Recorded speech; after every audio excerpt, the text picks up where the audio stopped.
Some men wear authority like it makes them untouchable. The sentence did not belong to the airport, and yet it seemed to hang there anyway, somewhere above the polished floor, above the rolling suitcases, above the sharp white lights that made everyone look a little more tired than they really were. At gate C-17, the morning rush moved with the usual restless rhythm of American travel. Coffee cups sweating in paper sleeves, wheels clicking across tile, flight numbers changing in blue light, children asking questions no one had time to answer. In the middle of all that motion, one man stood still. Marcus Ellison held his boarding pass in one hand and his leather briefcase in the other, his dark overcoat folded neatly over his arm, his tie still straight despite the long drive to the airport before sunrise. He looked like the kind of man who believed in arriving early, speaking softly, and keeping his word. He also looked, to the wrong pair of eyes, like someone easy to challenge. Officer Travis Cole noticed him from 20 feet away and changed direction with the quick certainty of a man who never doubted his own instincts. His uniform was crisp, his radio crackled at his shoulder, and his expression carried the practiced impatience of someone used to being obeyed on sight. By the time Marcus reached the stanchion near the security lane, Cole was already in front of him, one hand lifted, palm out, voice flat and public. "Hold up, sir." A few people glanced over, then looked away, the way strangers do when tension enters a shared space and no one wants it landing on them. Marcus stopped without protest. He did not sigh. He did not argue.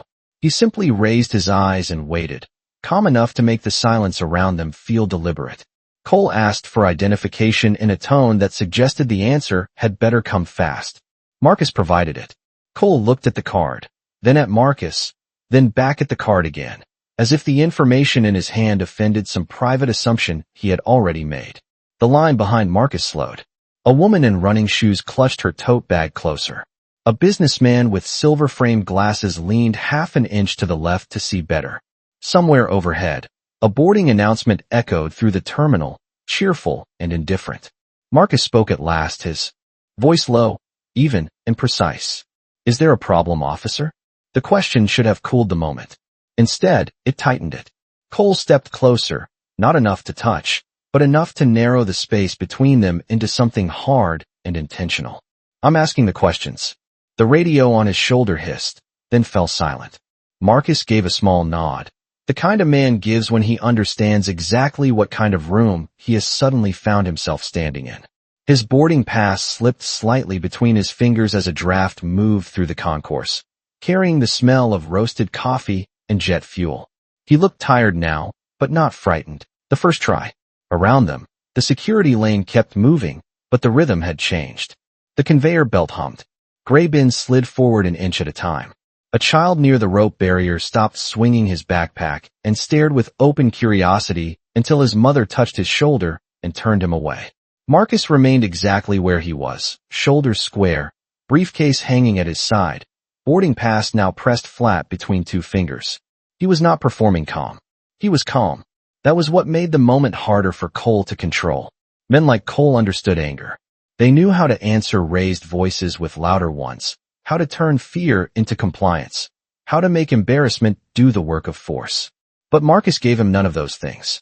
He only gave him silence. And then, after a beat long enough to make the terminal lights feel harsher, he said, "I have complied with every instruction you have given me. If you have a lawful reason to delay me, state it clearly." The words were measured, almost formal, and something about them made the woman in running shoes look up from her phone again. Cole heard it too. The precision, the lack of hurry, the complete absence of pleading. He shifted his stance and glanced once more at the identification card in his hand, as if it might change under brighter light. Marcus Ellison. The name clearly meant nothing to him yet, but it irritated him all the same. "You do not tell me how to do my job," Cole said, louder now, making sure the strangers nearby could hear where authority was supposed to sit. Marcus answered in the same steady tone. "I am not telling you how to do your job. I am asking you to do it correctly." A few feet away, a Transportation Security Administration supervisor named Elena Ruiz paused beside the X-ray monitor. She had been watching for nearly a minute, first with professional curiosity, then with the tightening caution of someone who recognized when routine was quietly curdling into something else. She could not hear every word over the terminal noise, but she could read posture, and Marcus Ellison did not look like a threat. He looked like a man being tested for reasons no one had explained. Cole asked again where Marcus was traveling and why, although Marcus had already answered. This time Marcus said, Washington, District of Columbia, for a federal hearing at 9:30. The answer landed clean. It should have closed the matter. Instead, Cole gave a short smile that carried no warmth at all. That's so, he said. And I am supposed to believe that? Marcus did not blink. Whether you believe it is irrelevant. Whether you verify it is your responsibility. That line moved through the people within earshot like a current. Not loud, not dramatic, just sharp enough to make them feel that something more was happening here than a delayed screening. Elena straightened. A gate agent near the podium looked up.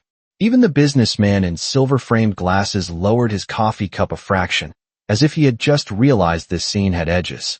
Cole handed the identification back, but he did not step aside. Instead, he looked Marcus up and down, taking in the overcoat, the polished shoes, the old leather briefcase with initials stamped discreetly near the handle. There was order in everything Marcus wore, everything he carried, everything about the way he stood. It did not fit the story Cole had chosen. And rather than abandon that story, he leaned harder into it. People can print anything these days, he said. The sentence was careless, almost lazy, but it carried the smug confidence of a man used to never being challenged in public. Marcus let out a slow breath. He looked past Cole for the first time, up toward the black glass dome of the camera fixed above the lane, then toward Elena Ruiz by the monitor, and finally back to the officer in front of him. When he spoke again, his voice was softer than before, and somehow that made it hit harder. Then for your sake, officer, I hope the cameras in this terminal still tell the truth. The words hung in the air for less than a second, but they changed everything. Not because Officer Travis Cole understood them fully, and not because the crowd suddenly became brave, but because something inside the terminal shifted from inconvenience to record. People who had been pretending not to watch were now watching closely. A man by the charging station lowered his phone, then lifted it again, this time more carefully. The gate agent at C-17 stopped scanning a boarding pass halfway through the motion and looked over the passenger's shoulder. Elena Ruiz, still beside the monitor, took one step away from the screening station and touched the earpiece hidden beneath her dark hair. Marcus Ellison noticed all of it without appearing to notice anything at all. His expression did not harden. It did not soften either. It remained composed in that exact way that made some people feel steadied and others feel exposed. Officer Cole gave a short laugh that did not sound natural. You think a camera is going to help you? He asked. The question was meant to shrink Marcus back down into the role Cole had assigned him 10 minutes earlier. Just another traveler. Just another delay. Just another man he could corner with tone and posture until the rest of the world moved on. But Marcus answered as if the room were smaller and clearer than it really was. No, he said. I think the truth will. That landed deeper than volume ever could. Elena had enough by then. She crossed the polished floor with controlled speed, her badge clipped neatly at the waist of her navy blazer, her expression professional but alert. When she reached them, she did not immediately challenge Cole in front of the crowd. She looked first at Marcus, then at the identification still visible in his hand, then at Cole. Officer, is there a screening issue I need to know about? She asked. Cole did not like the wording. It removed heat from his control and put process in its place. Potential inconsistency, he said, speaking with the clipped certainty of someone who hoped vague language would sound official if spoken firmly enough. Elena turned to Marcus. Sir, have you been told what the inconsistency is? Marcus met her eyes. No, ma'am, he said. I have provided identification, destination, and purpose of travel twice. I have asked for a lawful basis for this delay and have not received one. Elena absorbed that in silence. She had worked airport security long enough to recognize different kinds of passengers. Nervous liars, angry frequent flyers, confused tourists, performers looking for an audience. Marcus did not fit any of them. His voice was too measured, his posture too restrained, his language too exact. More important, he had not once tried to inflame the scene, even though the scene had clearly been allowed to inflate around him. Cole stepped in before Elena could answer. He is being uncooperative. Marcus did not look at Cole when he replied. He kept his attention on Elena and said, I have done everything asked of me. What I have not done is accept disrespect as procedure. The sentence was calm, but it struck like a clean bell in the middle of the terminal. A woman near the rope barrier looked down as if embarrassed for having heard it. The businessman with the silver-framed glasses shifted his weight and frowned openly now. Cole's jaw tightened. The problem was no longer Marcus. The problem was the growing number of people who could sense that Marcus was making sense. Elena asked Marcus for his identification card. He handed it to her without hesitation. She read the name once, then again, slower this time. Marcus Ellison. Something flickered across her face, not recognition exactly, but the feeling that she had heard the name in a room where people spoke carefully and chose their words for the record. She looked up at him, and Marcus held her gaze with quiet patience. "Sir," she said, "what kind of federal hearing are you traveling for?" Marcus answered without drama. "Judicial conduct and administrative review," he said. "I am expected in Washington by 9:30. This time, even Cole went still for a fraction of a second. It was not enough to count as fear yet, but it was no longer confidence. Elena handed the card back with both hands, a gesture so small most people would miss it, but Marcus did not. Respect had entered the scene, lightly at first, like the first drop of rain before a storm is acknowledged. Cole noticed it too, and it made him reckless.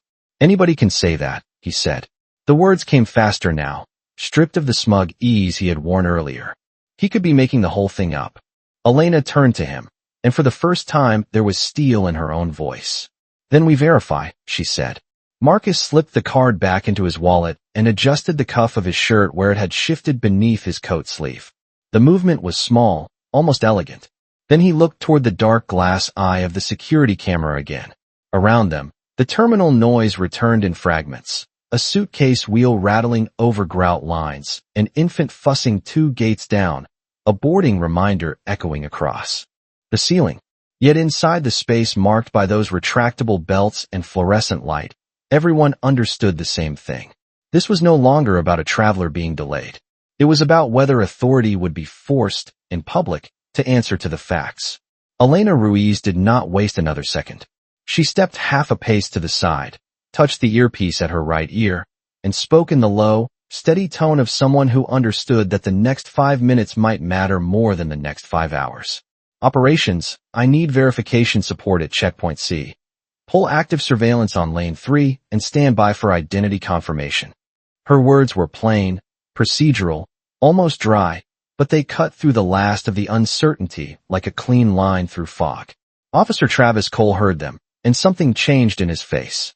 It was subtle at first, no more than a narrowing around the eyes, a stiffness at the corners of his mouth, but Marcus Ellison saw it immediately. Confidence had not disappeared. It had simply been forced to share the room with risk. Around them, the terminal kept breathing. A rolling suitcase clicked over a cracked seam in the tile. A paper coffee cup tipped in a trash bin and settled with a hollow sound. The overhead speakers announced final boarding for a flight to Denver, then another to Charlotte. All of it strangely ordinary against the tension gathered inside that narrow strip of fluorescent light. Marcus adjusted the handle of his briefcase and said nothing. He did not look triumphant. He did not look wounded. He looked like a man who had spent a lifetime learning that composure was sometimes the last protection dignity had left. Cole folded his arms and turned slightly toward Elena. "This is getting blown out of proportion," he said. "I saw behavior that raised concern, and I acted on it." Elena met his gaze without blinking. "Then the report and the footage will support that." The answer was short, almost flat, and that seemed to irritate him more than open disagreement would have. He glanced toward the camera mounted above the lane, then away again too quickly. Marcus noticed that too. So did the people nearby, even if they could not yet put language to what they were sensing. The businessman with the silver-framed glasses had stopped pretending to check his phone. The woman in running shoes stood with her tote bag hanging forgotten at her side. A teenage boy in a varsity jacket leaned closer to his mother and whispered, "Who is that guy?" She did not answer. Elena asked Marcus, in the same respectful tone she might have used in a courthouse hallway or a boardroom lobby, "Sir, would you be willing to step over to the side while we verify everything?" Marcus gave a small nod. Of course. There was no hesitation in it, no irritation, just quiet consent. He moved with measured steps toward the side area near the frosted glass divider, where the noise of the terminal softened but did not disappear. Cole followed, though not with the easy authority he had worn earlier. His pace had changed. His shoulders still sat square, but the movement lacked the smooth certainty of a man fully in command of the story anymore. Marcus set his briefcase down beside a molded plastic chair, but did not sit. Elena noticed that too. He remained standing, straight-backed, one hand resting lightly on the briefcase handle, his overcoat folded over his forearm, as if he were prepared for delay but unwilling to surrender posture along with time. "Do you have anyone I can contact for verification?" Elena asked. Marcus reached into the inside pocket of his jacket and removed a slim card holder. From it, he drew a business card so understated it almost looked unimportant at first glance. Thick cream stock, dark blue lettering, no decorative flourish. He handed it to her with 2 fingers. Elena read it once, then inhaled very slightly through her nose. The card did not shout. It did not need to. The title printed beneath Marcus Ellison's name was enough to still her hand for half a beat. United States District Judge. She looked up slowly. Marcus met her eyes with the same calm he had held from the beginning, but now the silence around him had a different gravity. It was no longer only dignity. It was position, restraint, and the unmistakable weight of a man who knew exactly how institutions worked when they functioned properly and exactly how dangerous they became when they did not. Elena turned the card so only she could see it fully, then angled her body away from Cole. "Operations," she said into her earpiece, her voice lower now, more precise. "Escalate. Verification. I need supervisor review and immediate retrieval of all checkpoint footage from the last 15 minutes. Cole stared at her. "What is this?" he asked, but the question had lost its edge. Elena did not answer him immediately. Her eyes remained on Marcus for a moment longer, as if measuring not his authority, but the discipline with which he had chosen not to use it too soon. Then she faced Cole and said, carefully, so every word stayed clean, "This is the part where facts start speaking for themselves." For the first time since he had stepped into Marcus Ellison's path, Officer Travis Cole had no ready reply. He just stood there beneath the bright airport lights, hearing the terminal move around him, while somewhere beyond the frosted divider a printer started humming. A phone began to ring in the operations office, and the machinery of verification finally came to life. The hum of the operations office was softer than the terminal, but it carried a different kind of pressure. It was the sound of systems waking up, of people who had spent years trusting procedure, suddenly realizing procedure had been asleep in the wrong moment. Marcus Ellison remained near the frosted divider, one hand resting on the handle of his briefcase, his overcoat still folded with the same careful neatness that now seemed almost symbolic. Nothing about him looked rushed, yet time had changed shape around him. Every second that passed no longer belonged to delay. It belonged to evidence. Elena Ruiz stood a few feet away with Marcus's business card still in hand, though she no longer needed to read it.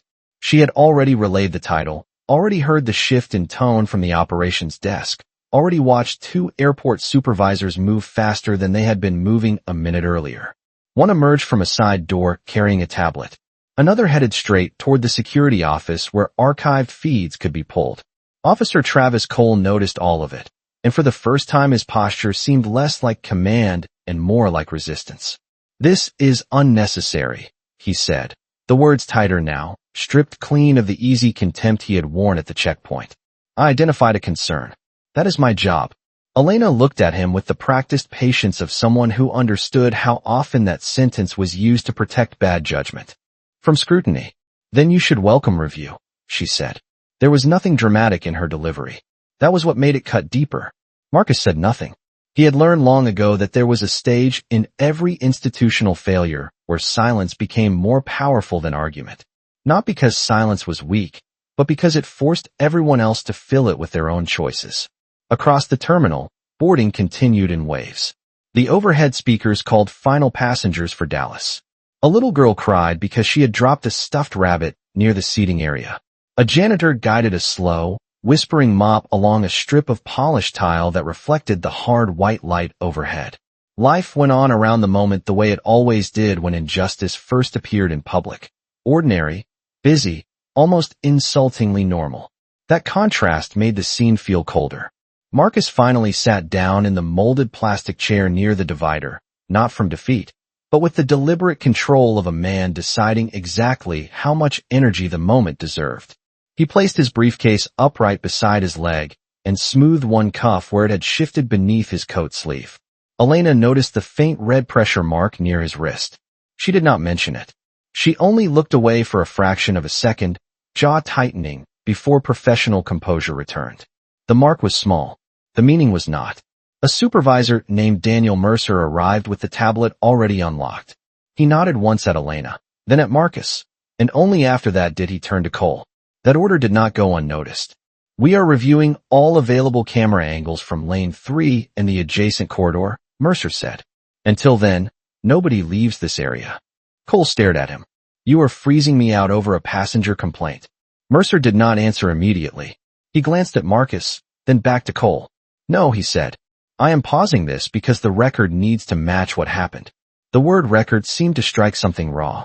Cole let out a short breath and looked toward the frosted glass wall, as if calculating distances that no longer mattered. A few people still lingered beyond the divider, pretending to reorganize their bags or check departure boards while keeping one eye fixed on the side area. A young man with earbuds lowered the volume on his phone. The woman in running shoes had not gone far. She stood near a charging pole, tote bag pressed lightly against her hip, waiting with the quiet focus of someone who knew she was watching the first crack in a lie. Mercer tapped the screen and opened the first live archive frame. Black and white angles from the checkpoint appeared in a grid, each stamped with time down to the second. The footage rolled backward in silence at first, then slowed. Marcus watched the screen without leaning forward. He did not need to. He already knew what truth looked like when preserved by a machine instead of filtered through ego. Elena stepped beside Mercer. Cole remained where he was, but his eyes moved too quickly now, flicking from screen to Marcus, from Marcus to Elena, from Elena to the small crowd still pretending not to watch. The room had become unbearably bright. Even the air conditioning seemed louder, sending a steady stream of cold air across the collar of Marcus's shirt. Mercer isolated one angle and enlarged it. The checkpoint lane, the retractable belts, the bins, the overhead camera framing everyone in clean geometry. There was Marcus entering the line exactly as he had described, carrying his briefcase, boarding pass visible, posture composed. There was Cole changing direction from his original route before Marcus had done anything unusual at all. There was the first stop, the first exchange, the first moment in which assumption had approached a man and called itself authority. Nobody in the side area spoke. The only sound was the soft tapping of Mercer's finger on the tablet and the distant murmur of the terminal beyond the divider. Elena inhaled slowly. Cole opened his mouth as if to explain, then closed it again. The footage continued rolling, indifferent and exact. And as the seconds unfolded on the screen, one after another without emotion, everyone standing there felt the same thing settle over the room at once. Whatever story Officer Travis Cole had been telling himself was running out of space to survive. For a long moment, nobody moved except Daniel Mercer's hand on the tablet. The footage kept rolling with the calm cruelty of a machine that did not care who had rank, who had a badge, or who had spent years mistaking confidence for truth. Marcus Ellison sat beneath the white airport lights with his briefcase beside his leg and watched himself on the screen from 30 feet away and 15 minutes earlier, another version of his body stepping into a security lane with quiet purpose, unaware that a stranger had already chosen suspicion before a single word had been spoken. The image was grainy, color-muted, almost ordinary, and that was what made it devastating. Nothing in it looked dramatic. Nothing in it needed to. Elena Ruiz leaned slightly closer as Mercer froze the frame, then backed it up by 3 seconds and let it play again. Marcus entering the lane. Marcus waiting his turn. Marcus holding his boarding pass in plain view. And then Travis Cole shifting course with sudden intent, cutting across the polished floor before any alarm, any disruption, or any legitimate trigger appeared on screen. Mercer said nothing, but his jaw set in a way that made the silence harder. Cole folded his arms, then unfolded them again. "That angle does not show everything," he said. His voice was still controlled, but the control now sounded expensive, like it was costing him effort to keep it. Mercer enlarged another camera view, this one from above and slightly behind the checkpoint. The geometry sharpened. There was the rope barrier. There were the gray bins. There was the clear line of travelers moving forward while Marcus stood still exactly where he had been told to stop. There was no sudden motion from him, no threatening gesture, no attempt to leave, no agitation, just stillness, then speech, then stillness again. Elena glanced at Marcus, and what unsettled her most was not that he had been right. It was that he had known he would be right, and had still chosen restraint over display. Many people with power liked to reveal it early. Marcus had done the opposite. He had let the room reveal itself first. Beyond the frosted divider, the terminal kept moving in blurs of carry-ons and winter coats. But inside that side area, time slowed until every small sound felt amplified. The air vent above them pushed out a steady stream of cold air. Somewhere in the operations office, a printer released a sheet with a dry mechanical sigh. A paper cup crinkled in somebody's hand just outside the divider. Mercer advanced the footage again, this time with audio captured from the checkpoint microphone. The sound quality was thin, but clear enough. Cole's voice came through sharper. Then Marcus's, louder, more aggressive in rhythm even when the words themselves stayed just inside the boundaries of what a person might later try to defend. Marcus's replies were even, precise, and notably brief. He did not escalate. He did not bait. He did not posture. He simply asked for a lawful reason and received none. Elena closed her eyes for half a second, then opened them again as if steadying herself against the ugliness of something that had become undeniable without ever becoming theatrical. Cole stared at the screen like he was looking at a witness he could not intimidate. "You are interpreting this," he said, but the sentence lacked force. Mercer did not even turn toward him when he answered. "No," he said. "I am watching it." That line settled over the room like a verdict waiting for paperwork. Marcus lowered his gaze for a moment and looked at the faint pressure mark near his wrist, the one Elena had noticed earlier and chosen not to mention. Under the hard light, it looked almost insignificant. Just a narrow shadow on dark skin, the kind of mark most people in a hurry would miss completely. But Marcus knew better than most that the smallest marks often outlive the largest excuses. He lifted his hand once, adjusted the edge of his shirt cuff, and placed it back on the briefcase handle. Still no anger. Still no performance. Only discipline. Elena watched that movement and felt something like shame pass through her, not because she had caused what happened, but because she worked inside a structure that always seemed to need proof before it offered decency. Marcus finally spoke, and when he did, his voice was quiet enough that everyone leaned inward without meaning to. "Authority without restraint," he said, looking not at Cole but at the frozen image on the screen, "is fear wearing a uniform." Nobody answered. Not because the line was dramatic, but because it was true in a way that stripped the room bare. Cole looked away first. Mercer set the tablet on the counter and reached for the operations phone. Elena straightened, all softness gone now, and asked for the full archive pull from every available angle, including the corridor and side holding area. The request was immediate. No hesitation. No courtesy padding. Just action. Marcus sat in silence again while the machinery of accountability gathered. Speed around him, and outside the divider the same woman in running shoes still had not left. She stood beneath a charging pole with her tote bag against her side, watching through the frosted glass with the fixed attention of someone who sensed she was seeing more than an airport dispute. She was watching a system decide whether it would protect truth or protect itself. Inside, under the relentless fluorescent lights, Travis Cole remained standing with nowhere to put his hands and no version of the story left that the cameras had not already begun to erase. The next camera angle came from farther down the corridor, past the checkpoint and near the frosted divider where travelers usually pause to fix a shoe, answer a text, or take a breath before heading to their gate. Daniel Mercer enlarged it without a word. The image sharpened just enough to remove the last refuge of ambiguity. Marcus Ellison appeared in profile, coat folded over one arm, briefcase at his side, posture controlled even in delay. Officer Travis Cole entered the frame a second later, moving with the same sharp certainty he had worn from the beginning, but now the certainty looked different. On the earlier angle it had passed for procedure if a person wanted to be generous. Here, under a wider lens and a clean timeline, it looked personal. It looked chosen. Elena Ruiz watched the screen with her hands clasped in front of her, one thumb pressed hard against the other. The operations room had grown quieter with every new frame. Even the distant terminal noise felt farther away now, as if truth created its own weather and pulled people into it. Mercer played the footage once, then again, then a third time at half speed. Each replay stripped away another layer of excuse. Cole had not been responding to disorder.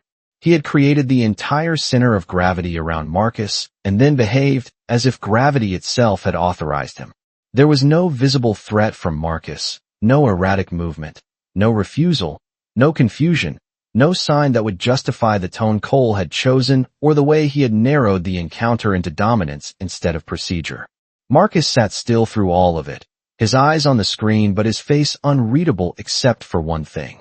Not surprise, not satisfaction, but fatigue. Not the fatigue of the morning. Something older than that. The kind carried by people who have seen the same pattern enough times to recognize it by sound before shape. Mercer switched to another angle, this one from the far side of the checkpoint with a partial reflection off the polished floor. The timestamp aligned. The audio lagged by a second, but the sequence became even clearer. Cole stepped in. Marcus stopped. Marcus answered. Cole escalated. The machine recorded all of it with perfect emotional indifference. Elena finally spoke, and even her voice seemed changed by what the room had now seen. He was never following a threat, she said quietly. He was following an assumption. Nobody corrected her. Nobody could. Cole shifted where he stood and looked toward the frosted divider, toward the terminal, toward anywhere that was not the tablet in Mercer's hand. You are making this political, he said, but the sentence sounded thin, almost desperate, like something pulled from habit rather than belief. Marcus turned his head then, not quickly, not sharply, just enough to look at him fully for the first time since the review began. No, Marcus said, his voice level and almost gentle. You made it personal before anyone made it official. That hit the room harder than anger would have. Elena looked down for a second. Mercer exhaled through his nose and set the tablet on the counter beside the operations phone. Beyond the divider, the woman in running shoes had stepped closer, not enough to intrude, but enough that her outline showed clearly through the frosted glass. A second bystander lingered near her now, a man with a duffel bag and a wrinkled boarding pass in hand. The story was no longer contained. It had started to spread through the oldest channel there was, people quietly realizing they had witnessed something real. Mercer picked up the phone and made a brief call, his tone formal now, stripped of all airport casualness. He requested immediate internal review, supervisor presence, and preservation of all footage from the checkpoint, corridor, and holding area. He also requested notification to airport legal. When he hung up, the silence that followed felt final in a way none of the earlier silences had. Travis Cole understood it too. The expression on his face changed, not dramatically, but enough. The hard edges of certainty loosened. The jaw that had stayed set through every challenge now longer held. For the first time that morning, he looked less like an officer controlling a scene and more like a man watching consequence arrive. Elena turned to Marcus with visible care. Sir, she said, I need to ask whether you wish to make a formal complaint. Marcus did not answer right away. He looked at the frozen frame on the tablet, at the version of himself caught under white lights and institutional suspicion, then at the people moving in softened shadows beyond the divider. When he finally spoke, his tone remained steady, but there was weight in it now, the weight of someone speaking not only for a moment, but for every moment that had resembled it. I do, he said, but not because of who I am. He lifted his gaze to Elena, then briefly to Mercer, making sure both of them heard the next words exactly. Because this should have mattered even if I were nobody at all. No one in the room moved after that. The sentence passed through them and stayed there, settling into the fluorescent air like something permanent. Elena nodded once, and in that nod there was respect, but also something harder to bear than respect. Recognition. Mercer lowered his eyes to the tablet again as if the footage had become heavier in his hands. Cole said nothing. He could not. There are moments when a lie breaks loudly, and then there are moments when it simply loses the right to stand. This was the second kind. In the terminal outside, another boarding call echoed overhead and suitcase wheels rattled across tile as though the day had never paused. But inside that narrow holding area, under the white hum of the vents and the unwavering eye of the archived cameras, the entire balance had shifted. Travis Cole had spent the morning acting as if the room belonged to him. Now, with the evidence preserved, the supervisors notified, and Marcus Ellison's words still hanging in the air, the room belonged to the truth, and the truth had finally begun to speak in a voice no badge could interrupt. By the time airport legal arrived, the air in the side holding area had changed completely. It no longer felt like a place where a traveler had been delayed. It felt like a room that had been forced to remember what it was built for. A woman in a charcoal blazer stepped through the secured door with a leather folder tucked under her arm, and the clipped calm of someone used to entering situations after the damage had already been done. She introduced herself as Dana Whitaker from Airport Council, then asked for the footage summary, the officer report, and the names of everyone present. Daniel Mercer handed over the tablet without commentary. Elena Ruiz gave a clean, precise account of the timeline. Marcus Ellison remained seated until Dana turned to him directly and said, with visible care, "Judge Ellison, I want to apologize for what has happened under this airport's authority this morning."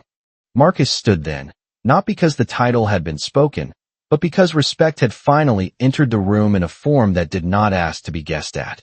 He picked up his briefcase, rested it lightly against his leg, and answered in the same measured tone he had kept from the beginning. "I appreciate that," he said. "But apologies matter most when they change what happens next." Dana held his gaze and nodded once. There was no defensiveness in her face, only the tight, professional focus of a person who knew that every word now belonged to a record larger than the room. She turned to Travis Cole. "Officer, effective immediately, you are removed from this interaction pending internal review." The sentence was not loud. It did not need to be. It landed with the force of a door locking. Cole stared at her, as if he had expected one more chance to control the temperature of the scene through tone alone. "You are suspending me over optics," he said, but even he did not sound convinced anymore. Dana's expression did not shift. "No," she said. "We are responding to evidence." Mercer took one step closer, not confrontational, simply procedural, the way a system looks when it finally decides to function. Cole removed his radio from his shoulder with a motion that was almost neat, almost careful, as if precision could still preserve dignity after judgment had already begun. He set it on the counter beside the tablet and the operations phone. Nobody rushed him. That was the part he seemed least prepared for. No argument. No spectacle. No shouted humiliation. Just process, plain and cold, moving forward without needing his permission. Beyond the frosted divider, the small cluster of bystanders had grown by one or two people, though no one crossed the line into the secured area. Their silhouettes hovered in softened light, proof that public memory had already started doing its work. Dana asked Elena to arrange an escort for Judge Ellison to his gate and to secure copies of every angle of the footage for legal preservation. Then she turned back to Marcus, and for the first time a note of something personal entered her voice. "Sir, I know your schedule matters, and I know you should not have had to spend a single minute of your morning proving that you deserved basic fairness." Marcus looked at her for a moment before answering. His face remained composed, but fatigue still lived quietly behind his eyes. "That is true," he said. "But basic fairness is only basic when everyone receives it." The sentence settled into the room with the same calm finality his words always seemed to carry. Elena lowered her eyes for half a second. Mercer exhaled slowly. Even Dana, who had clearly spent years around official language, seemed to recognize that some truths did not need polishing to become permanent. Travis Cole stood a few feet away beneath the white fluorescent light, stripped now of the invisible armor that had carried him earlier through the checkpoint. He looked smaller, though nothing about his height had changed. Smaller because the room no longer bent toward his assumptions. Smaller because machines had remembered what people often doubted. Smaller because the man he had tried to reduce had answered every insult with discipline, every escalation with restraint, and every failure of the system with a demand not for revenge, but for principle. Dana opened her folder and asked Marcus one final question before the escort arrived. "Do you wish to add anything to the formal statement?" Marcus glanced once toward the frosted glass, where the moving silhouettes of travelers drifted past under gate signs and departure screens, then back at the people in front of him. "Yes," he said. "Write that I cooperated from the first moment. Write that the footage speaks clearly. And write that whatever happens after this should protect the next person before it protects the institution." Dana wrote every word. No one interrupted. Outside, another boarding call rolled across the terminal, and the sound of suitcase wheels returned like distant rain on stone. Inside, under the hard airport lights, the record was no longer being shaped by power. It was being shaped by truth, and for the first time that morning, everyone in the room understood exactly who had stood tallest. When Elena Ruiz finally escorted Marcus Ellison out of the holding area, the terminal seemed louder than before, but only because the silence around him had changed. It was no longer the silence of strangers avoiding a scene. It was the silence that follows recognition, the kind that moves through a public space when people realize they have just watched truth survive something designed to bend it. Marcus walked beside Elena at an even pace, his briefcase in one hand, his overcoat folded over the other arm, his boarding pass now smooth flat where the edge had been creased earlier. The bright gate screens cast pale blue light across the polished floor. Suitcase wheels rattled. Ice clinked in paper cups. A child laughed somewhere near the newsstand. And for a moment, the ordinary life of the airport returned so completely, it almost felt unreal. Elena guided him past the checkpoint without speaking right away. She seemed to understand that some moments should not be crowded by explanation. When she finally spoke, her voice was quiet, careful, and stripped of any institutional distance. "Judge Ellison," she said, "I am sorry it took proof for people to do what should have been done immediately." Marcus kept his eyes forward. The lines around them kept moving under white light and departure boards, all those temporary lives crossing through one place on their way somewhere else. "That is how systems fail," he said. "Not always in the big decisions. Sometimes in the first small one." Elena did not answer. She walked beside him with her hands lightly clasped in front of her, absorbing the sentence the way people do when they know they will carry it home with them. Near gate C-17, the woman in running shoes who had lingered through half the morning stood from her seat as they approached. She did not step into Marcus's path. She did not ask for a photo or offer a dramatic speech. She only placed one hand over her heart for a second and said, softly, "Sir, I saw what happened." Marcus slowed just enough to meet her eyes. "Then remember it clearly," he said. The woman nodded, and there was something almost fragile in the way she looked back at him, as if she understood that witness was not a passive thing after all. It was a choice. Elena stepped aside once they reached the gate podium and spoke quietly with the airline agent. Within seconds, the agent straightened, typed quickly, and printed a new boarding pass with the respectful efficiency of someone who had just been informed that courtesy was no longer optional. She handed it to Marcus with both hands. "You will be pre-boarded, sir," she said. Marcus accepted the pass, but his expression did not change. "Thank you," he answered, then after a small pause added, "Please board the families first." The airline agent blinked, then gave a slight nod. Elena looked down at the floor for a second, and Marcus knew she was not looking away from weakness. She was looking away because decency, when it appears after ugliness, can be harder to face than cruelty. They stood there in the wash of fluorescent light and gate announcements, the air cool against the collar of Marcus's shirt, the faint pressure mark near his wrist nearly invisible now unless a person knew where to look. He adjusted his cuff once more, not to hide it, but to restore order to something that had been disturbed. Across the terminal, through the open line of sight between kiosks and seating rows, he could see part of the frosted divider near the holding area where the morning had shifted. Beyond it, figures moved in and out of view. Procedures were continuing. Reports were being written. Footage was being preserved. Somewhere behind those walls, Officer Travis Cole was no longer the center of the room he had once controlled so easily. That, Marcus understood, was not triumph. It was consequence, and consequence was quieter than people expected when it finally arrived. The boarding announcement for Washington sounded overhead, clear and almost musical in its indifference. Passengers began to line up, checking their phones, lifting bags, tightening jacket collars, returning to the anonymous rhythm of travel. Marcus stepped forward when called, not with ceremony, not with vindication, but with the same composed strength he had carried all morning. At the scanner, he handed over his pass, waited for the soft electronic chime, and took it back with a nod. Then he paused for half a breath and looked through the wide airport. Windows toward the runway, where the morning light had turned silver against the wings of departing planes. In the glass, his reflection stood tall, dark, and perfectly still. Not untouched, not unaware, but unbent. Behind him, the terminal continued in motion, full of voices, announcements, rolling luggage, and ordinary lives that might never know his name. Yet the ones who had seen would remember. They would remember the man who had been treated as if dignity were negotiable and had answered not with spectacle, but with discipline. They would remember that the cameras had done what conscience should have done first. And they would remember, long after the flight doors closed and the polished floors were mopped again, that real authority had not been in the badge, the checkpoint, or the command voice that morning. It had been in the man who never had to raise his voice to make the truth stand.